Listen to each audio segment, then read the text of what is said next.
வணக்கம். உயிர் தமிழுக்கு படத்தோட ரிவ்யூ தான் பார்க்க போறோம். இதில் அமீர் அவர்கள் நடிச்சு ஆதம்பாவா இயக்கி ரிலீஸ் ஆகிருக்கூடிய இந்த படம் எப்படி இருக்கு, இந்த படத்தோட நிறை குறைகள்லாம் என்ன அப்படிங்கிறத பார்க்க போறோம். ஃபர்ஸ்ட் இந்த படத்தோட கதைக்குள்ள போயிடலாம். அமீர் எப்படின்னா ஸ்டார்டிங்ல ஊர்ல ஒரு ஜாலியாக சுத்திட்டு இருக்க ஒரு கேரக்டரா இருக்காரு. திடீர்னு அரசியல்ல காதலுக்காக அரசியலுக்கு வராரு. காதலியும் அரசியலில் நிற்கிறாங்க அப்படின்னோடனே தானும் அரசியலில் நிற்கணும் அப்படின்னு ஆசைப்பட்டு கவுன்சிலர் ஆகணும் அப்படின்னு உள்ள வர்றாரு. அதுக்கப்புறம் அவர் அரசியலில் எப்படி சுற்றி உள்ளவனாலே பல சூழ்ச்சியில் கீழே விழுந்தும் சுற்றி உள்ளவர்கள்லாம் நிறைய பிரச்சனைகள் அனுபவிச்சும் தன் காதலியால் அரசியலில் எப்படி ஜெயிச்சாரு, தன் காதலுக்காக அரசியலில் என்னென்ன செஞ்சாரு அப்படிங்கிறது தான் இந்த படத்தோட கதை. இந்த படத்தோட பெரிய ப்ளஸ் யாருன்னா அமீர் அவர்கள் தான் சொல்லணும்.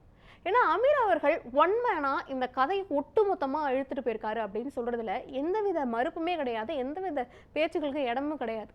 ஏன்னா ஒன் மேன் ஷோவா ஓவரால் அப்படியே ஷோ ஸ்டீலராக அமைஞ்சிருக்காரு. அமீர் அவரோட பெர்ஃபார்மன்ஸ் தான் அதுக்கு முழுக்க முழுக்க காரணம் அப்படின்னு சொல்லலாம்.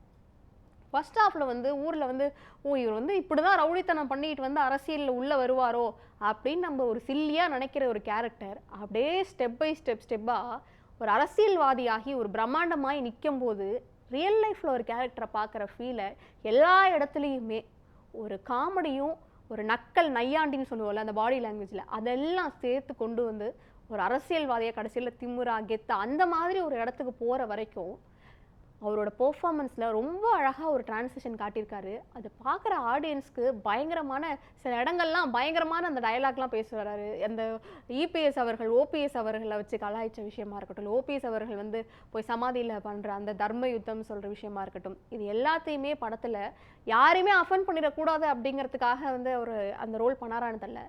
அந்த இடத்துல எப்படி பண்ணணுமோ அந்த ரோல் அப்படி பண்ணுறாரு. அதுக்கப்புறமா யாரெல்லாம் கலாய்க்கணுமோ அந்தந்த ரோல்லாம் இறங்கி பயங்கரமான பெர்ஃபார்மராக தான் இறங்கியிருக்காரு அமீர் அவர்கள். யோகி படத்துலேயே அவரோட பெர்ஃபார்மன்ஸ் நமக்குலாம் தெரியும்.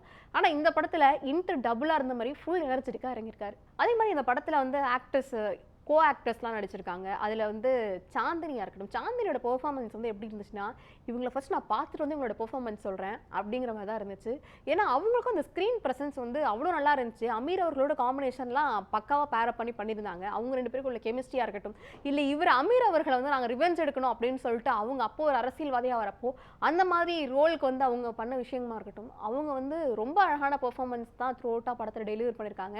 ஸோ இவங்க இப்பெல்லாம் நடிப்பாங்களா அப்படின்னு ஒருத்தவங்களை பார்ப்போம். அவங்க இப்படியும் நான் என்னால் நடிக்க முடியும் அப்படின்னு சொல்லிட்டு நல்லா அவங்களோட கொடுத்த ரோலை பயங்கர வெயிட்டேஜாக பண்ணி கொடுத்துருக்காங்க சாந்தினி அவர்கள். இதை தாண்டி இந்த படத்தில் ஆனந்த்ராஜ் அவரோட பெர்ஃபார்மன்ஸ் நம்ம எல்லாருக்குமே தெரியும் அவர் எவ்வளோ பெரிய ஒரு பெர்ஃபார்மர் அப்படின்ட்டு. இந்த படத்துலையும் அவர் கொடுத்த ரோல் நல்லா பண்ணியிருக்காரு. இமான் அண்ணாச்சி அவர் தான் படத்தோட ஸ்டார்டிங்லேருந்து டு தி எண்ட் வரைக்கும் கூடவே இருக்காரு.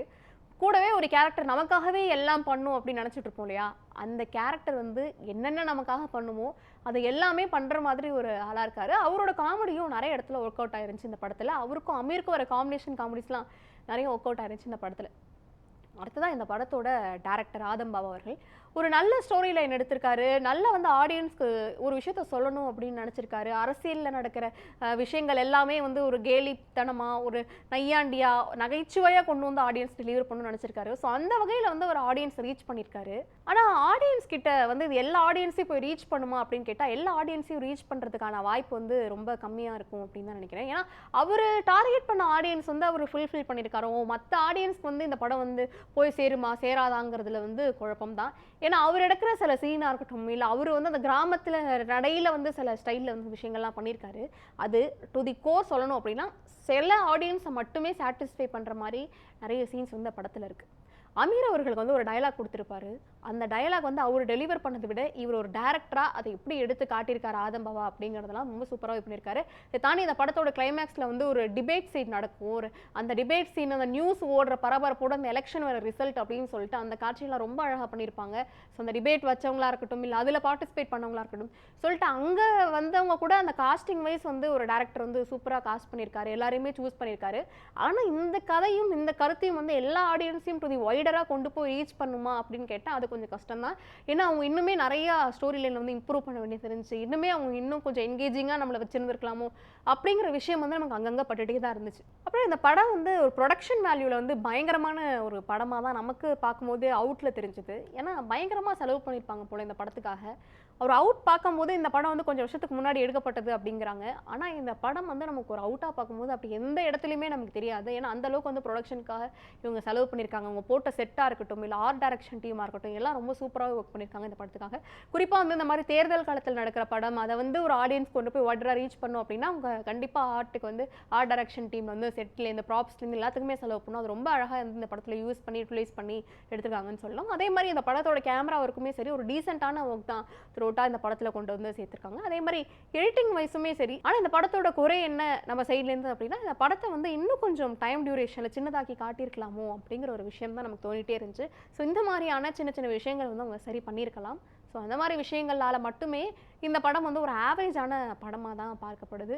இந்த படம் வந்து சில ஆடியன்ஸ்க்கு ரொம்ப பிடிக்கிறதுக்கு வாய்ப்பு இருக்கு.